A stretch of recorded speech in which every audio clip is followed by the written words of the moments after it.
2015 level.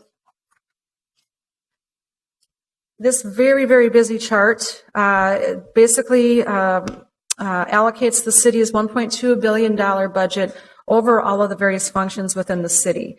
You'll see that the largest portions in the lower right-hand corner, the kind of turquoise color, is the police department, encompassing about 13% of the city's overall operation. And I do want to point out that within the $1.2 billion, we are incorporating all of the city enterprise funds, including the utilities, the capital programs, and the whole gamut of the programs within the city. You'll see that the public works arena in the lower left-hand corner, there's multiple functions, including the sanitary sewer, stormwater, water, solid waste, and the regular operations. Added together, the public works related activities within the city budget encompass about 30% of the city's overall budget. And the reason that there are so many components is, again, that the provision of safe, clean drinking water, as well as the sewer and waste management and the recycling and solid waste programs are all considered public works activities. How do we pay for the 2016 recommended budget? The slide before you indicates that the major components of the revenues necessary to fund the $1.2 billion in activities is in large part funded by charges for services and sales, which are, the majority of those revenues are associated with the city's utility provision. So the folks who receive services from the city, volume-based water charges, sewer charges, and trash pickup are generally considered to be charges for services, and they will typically have a direct correlation to the expenditures. The other large component of the city's overall revenues for 2016 are the city's property taxes, incorporating less than 25% of the overall operations of the city. You'll also see in the upper left-hand corner that the state of Minnesota provides for a portion of the city's operations in the form of local government aid at about $78 million. And we do share the local government aid with the Park and Recreation Board. We're talking about for LGA, is that just the city's portion, or does it include the 11.2% or something that goes to the Park Board? Chair Quincy, Latonia reminds me that it does include the full amount because we do incorporate the parks budget into this overall scheme. Okay, thank you. And there is a slight increase over the 2015 of approximately $1.5 million. Right. Council Vice President. Thanks, Madam Mr. Chair, and I apologize. I'm trying to kind of go back to your initial presentations, and I know I have access to all of that, but I had some questions about the local sales taxes, and if you could refresh us on when did this state law change start taking effect that came about in conjunction with the Viking Stadium legislation that directed receipt of taxes, which used to be only a portion of sales taxes from the downtown area, more generally to us. Mm-hmm. And I also am interested in a follow-up report mm-hmm. that shows us, I know it's a little bit, it's awkward, but because the money doesn't directly go into our funding obligations for various stadium and event centers, but that's what we said we were going to do, is use those funds to fund our obligations around the Viking Stadium and other, again, large centers where we have an ownership responsibility, including specifically the Target Center and the Convention Center. So I'd like to see how much of those funds was directed, even after it bumped into the general fund, but back out to those obligations. If those obligations were meeting, exceeding, underperforming on our expectations, and how that affects a long-term funding plan to ultimately meet our obligations, so we can better understand when, if ever, we might be able to direct some of those funds to our general economic needs in the city of Minneapolis. Chair Quincy, Councilmember Glidden, we can provide a summary over time. I believe 2013, we began to recognize the city's local hospitality and sales taxes in the city's general fund, and then more completely incorporated into the 2014 budget. We'll see a little bit more detail when we get into the general fund discussion later in the presentation. But other than that, we'd be happy to provide a summary of the historical inflows and outflows associated with those local taxes, so to provide you with that level of detail. We also had a question from Councilmember Palmisano, and are you going to raise your, I'll let you do that. Thank you, Mr. Chair. My first question on this particular slide, the yellow little slice says local government 4.9 million, and then local government aid 77.8. Can you explain the difference and why we break out that 4.9? Chair Quincy, Councilmember Palmisano, the difference between the local government aid and the local government writ large is that the local government largely reflects the municipal state aid revenue that we receive from the state of Minnesota. In past years, we had occasionally lumped all of the revenues from the state of Minnesota together, but felt it would be more clear to you to see the local government aid pulled out separately. We do receive a small amount in terms of both the capital funding as well as maintenance and public works from the state of Minnesota when we do cooperative efforts on county and state aid highways. Okay, thank you. The other question I had was about FTEs, or at least rather about positions. You said that we increased 35 positions from 2015 in this budget. Does this include positions that have been funded in the past with one-time money? One example of that is in our zoning inspectors. We've continued to pay for zoning inspectors with one-time money year after year after year. And so does that include those kinds of positions?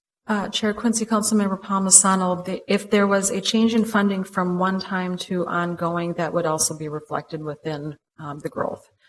There was several positions, given your example of the zoning and planning and the inspections, where there was, I wouldn't say temporary, but short-term funded positions that were essentially brought forward for renewal on an annual basis, and they have received ongoing permanent funding and would be reflected in that FTE count.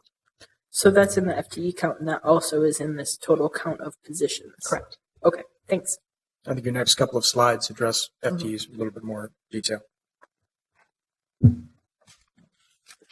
Coincidentally, we have a slide regarding the overall FTE, authorized FTE or staffing levels within the city of Minneapolis from 2014 through 2016.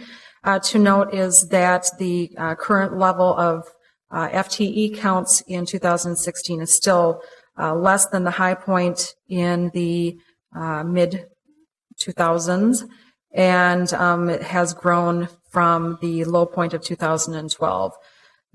Some of the large increases that you'll see in the last couple of years include the insourcing of the city's internal support or desk side support function in the information technology department, which does take about 33 of those positions. And then there are some other reallocations within the city. For example, there was a shift in funding for an FTE in 2015 from public works to human resources. So departments do work together to ensure that the positions are allocated in places where they can best be utilized. Following chart is a little bit busy. Hopefully. Oh, I'm sorry. Oh, yes. There was a question. I missed that. Sorry. Councilmember Fry. Thank you, Mr. Chair. I may be jumping the gun on this one, but this chart is really interesting. Do we also have information on part-time as well as contractors that we're working with? So, Chair Quincy, Councilmember Fry, the part-time employees would be incorporated into this overall count. If there's two part-time positions, they would count as one full-time position. Okay. Contractors are not included here because they are not run through the city's payroll system, and so we wouldn't That would make sense. accumulate the actual, I would say, value of an FTE. Thank you. And on the following chart, we tried to give you an overview of the departments in which the changes have occurred. This is merely a graphic representation of the Schedule 5 that's incorporated into your budget book that does show several years worth of historical FTE authorizations for each of the individual departments. In this chart, I did roll together a number of the smaller city coordinator departments, but you'll see that there's been, particularly between 15 and 16, you'll see that there's an adjustment in CPED, which would reflect the changes in the construction code services and inspections positions going to a permanent funding model, as well as the addition of positions in the police department, largely civilian support positions for many of the new initiatives. And these are authorized FTEs. That doesn't mean we've actually filled them all at this point. Chair Quincy, that's correct. We continue to see a little bit of a lag between the authorized positions and the filled positions. So often if we have an authorized strength of workforce, it's not always filled to the level at which it's authorized. And occasionally it's over authorized. I'm thinking of the fire department. It looks like we have the same number of firefighters, but we've had less or more depending on classes and retirements, et cetera. Correct. And to further articulate on the ability to hire above authorized FTEs, in those particular departments where we know that there's going to be extensive attrition due to retirements, there is a mechanism within the financial policies that allows those departments to what we would call overhire or bell curve staffing, which allows us to bring in individuals and to be trained to be able to step in and hit the ground running when those other employees retire. Considerations for the 2016 budget include funding for pension liabilities, both the old liabilities associated with the city's closed pension funds, as well as the new obligations associated with the existing FTEs, and responding to any legislative changes in the mandatory contribution rates. We're also funding personnel and benefits, including salary adjustments, particularly those associated with existing labor contracts, and the city's health insurance and other benefits for city employees. As you recall, in 2015, we received an actual reduction in the renewal rate from Medica for the city's health insurance plan, and we assumed no increase in that for the upcoming year. So we're able to accommodate labor contracts as well as employee benefits for 2016. As I mentioned, we also have contractual obligations associated with multi-year contracts. For example, in the information technology world, we often enter into multi-year contracts for maintenance that have an inflation factor built in. Once we've entered into that contract, we automatically provide the adjustment in the budget for those contractual obligations. The budget also includes funding for capital equipment through the CARS program. We manage the city's debt obligations and continue to take advantage of the lower interest rate environment and refunding call bonds when at all possible. We also provide funding for the city's infrastructure through the Capital Long Range Infrastructure Committee, or the CLIC Committee. And we're also planning for the future and future unmet needs, using current resources and current planning to ensure that we meet the future with as little volatility as possible. Quickly, a fund over, oh yes. Sorry, we have Council Vice President.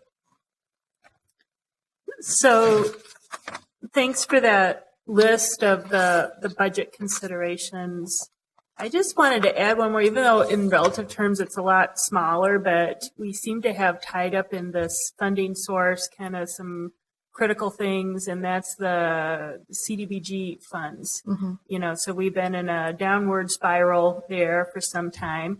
Back when we were cutting funds and staff, or not replacing staff, I should say. There's a lot more of that. We moved some staff to be funded through community development block grants. One of those kind of significant areas of staff funding is crime prevention specialists.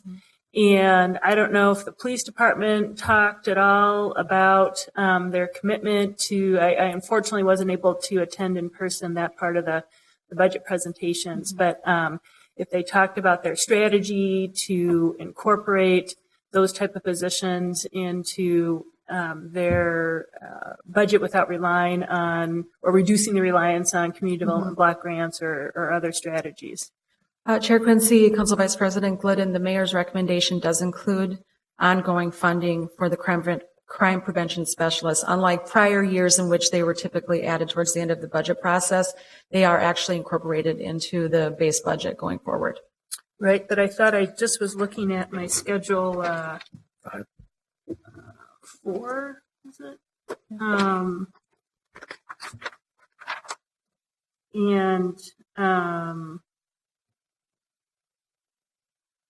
Oops, where did it go here? And anyway, I thought there were still several of those positions funded by CDBG, which is why, oh, there it is, Police Department. And we still have $743,000 funding crime prevention specialists, so which is probably more than half of the crime prevention specialists, I'm guessing. So, Chair Quincy, Council Vice President Glidden, I will refer to Latonia. I don't have the book in front of me for some additional information. Chair Quincy, council members, you are absolutely correct. The crime prevention specialist, a portion of their salary is funded from the community development block grant.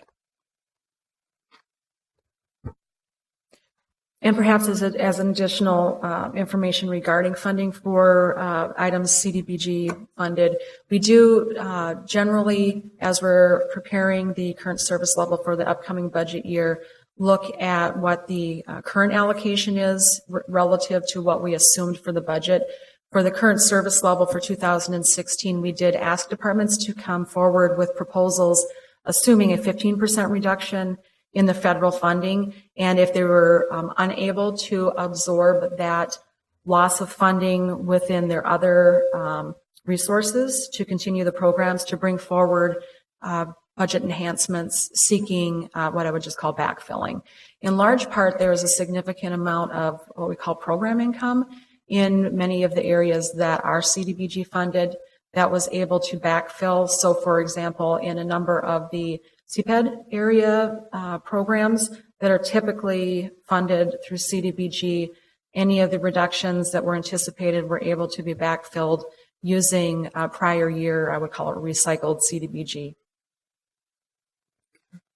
And that will show up on each individual department where we've had the general fund and then non-general fund. Correct. Whether it's ongoing or one-time, and the enhancements that reflect those. Correct. Chair Quincy and members of the committee, if you were to look at the individual departments in your budget book, you would see anywhere where they're shifting from one source of funding to another, it would be apparent between the 2015 adopted and the 16 recommendation. I recall, I think it was maybe before the budget presentation, or maybe it was part of the third or fourth quarter report, a real detailed schedule of CDBG allocations. I think we could regenerate that and share that with some council members, would be what CDBG dollars are being used for, by what departments, for what purposes. It was a very detailed and comprehensive list, because we have administrative, we have services, and we have capital. We use CDBG in lots of departments, so it's important to see where they're coming from. Chair Quincy and members of the committee, in the interim, I would refer you to our Schedule 4 in the budget book that would provide at least a starting point for that conversation. Thank you. Moving on to a specific fund conversation, I want to start with the city's general fund, which typically encompasses the majority of the city's regular operating, your typical governmental services. So you would be thinking of your public works, street plowing, the police department, the fire department, and many of the basic services provided by the city are provided for in the city's general fund. The mayor's recommended budget for the general fund for 2016 is about $488 million. This is about slightly over 1/3 of the overall city budget. Department spending is approximately $416 million. It's a 4% increase from 2015. And the levy increase recommended for the general fund to provide for these ongoing general services is approximately 3.55.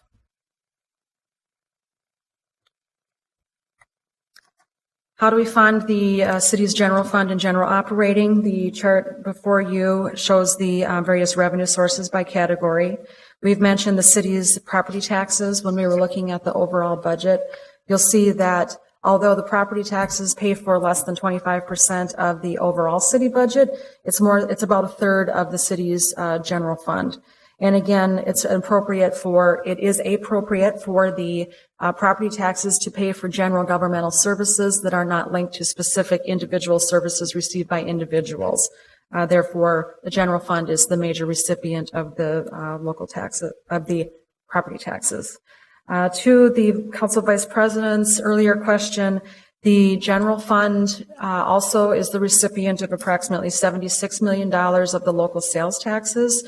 Again, beginning in 13 and evolving into 14, due to legislation, the city is able to account for the local sales and hospitality taxes as a general fund revenue. In prior years, much of it was captured within the city's convention center fund. We now account for all of it in one place so that we're able to more accurately track what's coming in, and we provide resources to the convention center through a transfer back out. Other funding in the general fund includes the local government aid, as noted earlier. $68 million of the total received of the $78 million is used in the city's general fund. I do also want to point out that the general fund is also reliant upon licenses and permit revenues associated largely with the growth in the city, as well as franchise fees associated with Xcel Energy, and the cable companies, as well as natural gas. I think it's a little easier to see with a side-by-side comparison how these various revenue sources have adjusted from year to year. I particularly want to point out to you that because of the significant growth in the economic activity within the city over the past couple of years, we made a concerted effort to accurately reflect the amount of license and permit revenues that the city is receiving the benefit of. You'll see that we have increased the budget by over 10% for licenses and permits. We have been permitting more than, I think this is the third year that we've exceeded $1 billion, or fourth year that we've exceeded $1 billion in permitted value. So we believe that we are relatively confident that we can rely on these funds, at least in the near term. You'll see also reflected in this chart that we are utilizing growth in the city's fund balance to pay for a number of one-time items. I earlier mentioned that we are funding $24 million of one-time or short-lived activities in the city. $24 million of that is coming from the city's general fund balance in an effort to better manage the city's resources and make sure that we're deploying the resources that we have out into the community to get the best results.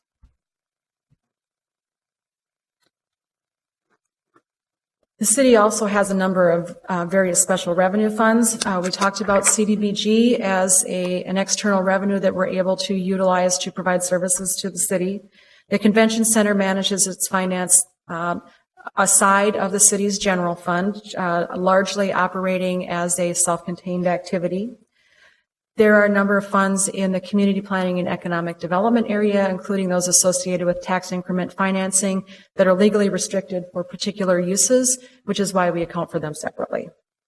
Regulatory Services does have a special revenue fund that is using resources generated through some of the housing and abatement programs. The police also receive some of their resources through some of their activities that are self-contained, relating particularly to property pawn transactions, as well as some other software-related activities. And the NCR Special Revenue Fund, that's the Neighborhood and Community Relations Department. As folks may recall, they have a significant balance of funding that is remaining from the old neighborhood revitalization program, and we continue to manage those resources as they're being drawn down and being distributed to the various neighborhood organizations per the approved plans. So again, our goal is to maximize non-tax resources for the benefit of the city's taxpayers. Anything that we're able to utilize non-tax resources for is something that doesn't need to be paid through property taxes.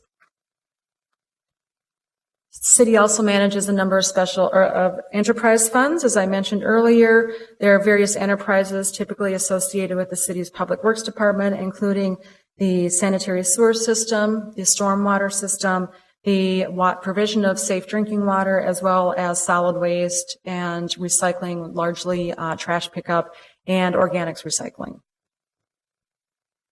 For your information, you'll see I'm showing in this chart that the recommended budget in 16 is approximately $6 million higher overall than the budget that was adopted for these same services in 2015.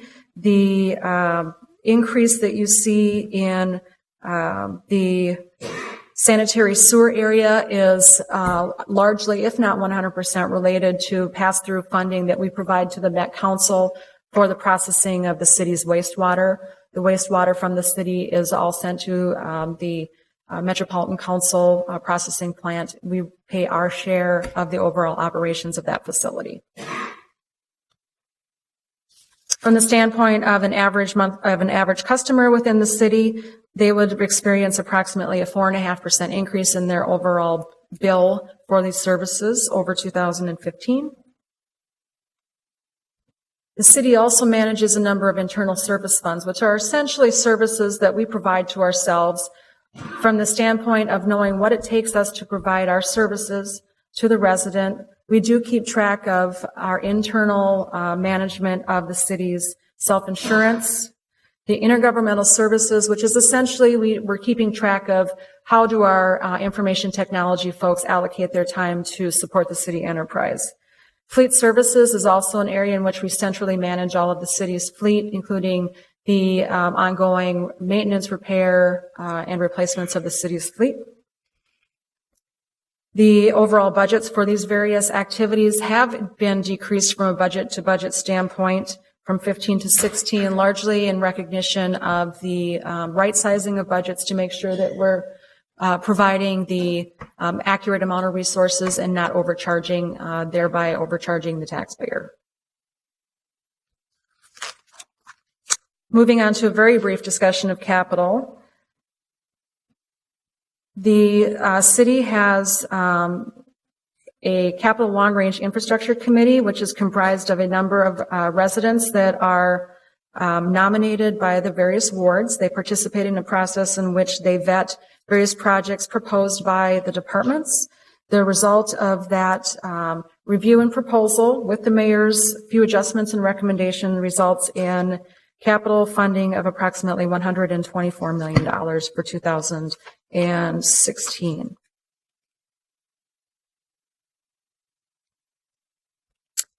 We also have a system in which the departments are able to request funding for their small capital equipment, essentially what we would call operating capital, normally is funded through their individual departments. The departments put forth requests for the 5 years of 2016 through 20 of approximately $115 million, and in 2016 requested $30 million. This program is largely funded through resources in the city's general fund as well as within the various enterprise funds. The total recommendation for 2016 is $23 million compared to the $30 million request.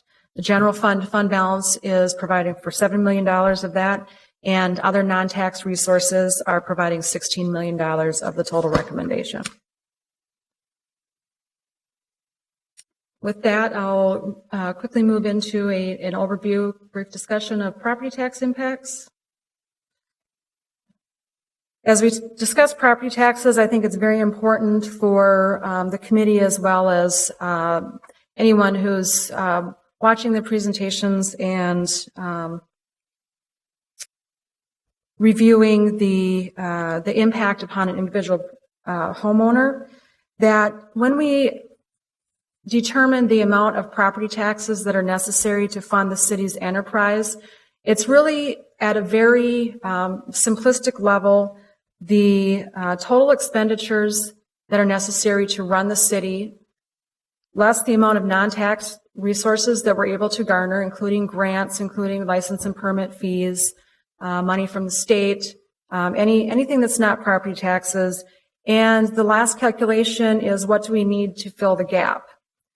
And the property tax levy is essentially the revenue source of last resort in order to provide for the services that are being recommended. So as I note here, the property tax levy is a result of changes in expenditures, changes in non-tax revenues, or adjustments that are made in either one of those areas. So, for example, if there is an increase in expenditures without a corresponding increase in revenues, by default, the property taxes are increased. There's a discussion recently with the Board of Estimate and Taxation regarding proposed changes in expenditures due to some changes in obligations from the state of Minnesota regarding the city's pensions. Indeed, the expenditures did change. The net change in expenditures increased, and the assumption on non-tax revenues was presented at a larger number than is likely to be feasible, resulting in a lower tax levy. And in simple terms, when the expenditures go up and the non-tax revenues don't go up significantly enough to cover that increase, the property taxes fill that gap.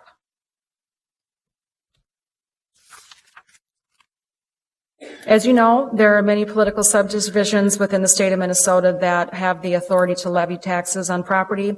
Cities, townships, counties, schools, and special districts, including water management organizations, Met Council, Regional Rail, and so on and so forth. You should be aware, as should the residents and other property owners, that Hennepin County will be mailing out what used to be called the Truth in Taxation notices. I think they might still be Truth in Taxation notices, but it's the preliminary notification